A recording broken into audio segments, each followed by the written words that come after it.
ಕನ್ನಡ ನಾಡು ಇದು ಕನ್ನಡಿಗರ ನಾಡಿ ಮಿಡಿತ. ಕೇಂದ್ರ ಕಾರ್ಮಿಕ ಸಂಘಟನೆ ಯಾರು ಅವನು ಮುಷ್ಕರ ಕರೆ ಕೊಟ್ಟಾಗ ಇವತ್ತು ಅಖಿಲ ಭಾರತ ಮುಷ್ಕರ ಕರೆ ಕೊಟ್ಟಿದ್ದೀವಿ. ಇನ್ನು ಮುಂದೆ ಆ ಶಾಸನ ಬಂದ್ರೆ ಮುಷ್ಕರ ಕರೆ ಕೊಡಂಗಿಲ್ಲ, ಅವ್ರನ್ನ ಜೈಲಿಗೆ ತಳ್ತಕ್ಕಂಥ ಒಂದು ಕಾನೂನು ಜಾರಿ ಮಾಡ್ತಾ ಇದ್ದಾರೆ.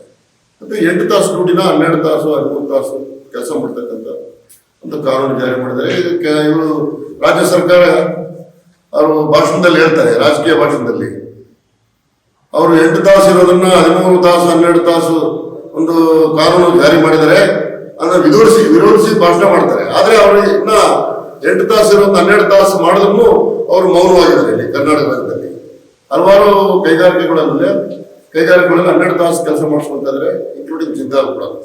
ಜಿಂದಾಲಲ್ಲೇ 12-14 ತಾಸು ಕೆಲಸ ಮಾಡ್ತಾ ಇದ್ದಾರೆ.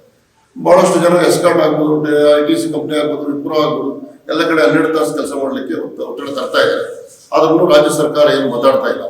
ಇಂತಹ ಒಂದು ಕಾನೂನುಗಳು ಕಾರ್ಮಿಕ ವಿರೋಧಿ ಮತ್ತು ರೈತ ವಿರೋಧಿ ಕಾನೂನುಗಳನ್ನ ತರ್ತಾ ಇದ್ದಾರೆ.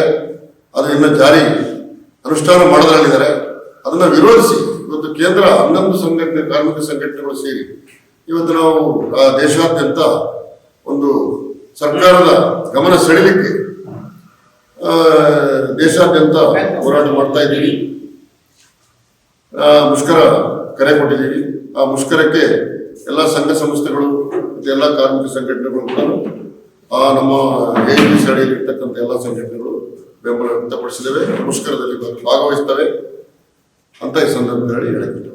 ಭಾರತ ಸಾರ್ವತ್ರಿಕ ಮುಷ್ಕರನ ಈ ಎಲ್ಲಾ ಕೇಂದ್ರೀಯ ಕಾರ್ಮಿಕ ಸಂಘಟನೆಗಳು ಕರೆ ಕೊಟ್ಟಿದ್ದಾವೆ. ಈ ಅಖಿಲ ಭಾರತ ಮುಷ್ಕರವನ್ನು ಯಶಸ್ವಿಗೊಳಿಸುವ ನಿಟ್ಟಿನಲ್ಲಿ ಇಲ್ಲಿ ಒಂದು ಪ್ರೆಸ್ ಮೀಟ್ ಅನ್ನ ಮಾಡ್ತಾ, ಜೊತೆಗೆ ನಾವು ಇವತ್ತು ಏನು ಇಶ್ಯೂಗಳನ್ನ ರೈಸ್ ಮಾಡ್ತಾ ಇದ್ದೀವಿ, ಈ ಮುಷ್ಕರವನ್ನ ಯಾಕೆ ನಾವು ಇದನ್ನ ಕರೆದಿರುವಂತ ಒಂದು ಹಲವಾರು ಡೀಟೇಲ್ಸ್ ಅನ್ನ ಇಲ್ಲಿ ನಾವು ತಿಳಿಸ್ತೀವಿ. ಇವತ್ತು ನಮ್ಮ ಜೊತೆಗೆ ನೀವಿನ್ನು ಕನ್ನಡ ನಾಡು ವಾಹಿನಿಯನ್ನ ಸಬ್ಸ್ಕ್ರೈಬ್ ಮಾಡಿಕೊಂಡಿಲ್ವಾ? ಹಾಗಾದರೆ ಈಗಲೇ ಸಬ್ಸ್ಕ್ರೈಬ್ ಮಾಡಿ, ಪಕ್ಕದಲ್ಲಿ ಕಾಣುವ ಬೆಲ್ ಐಕಾನ್ ನ ಕ್ಲಿಕ್ ಮಾಡಿ ನೋಟಿಫಿಕೇಶನ್ ನ ಪಡೆಯಿರಿ.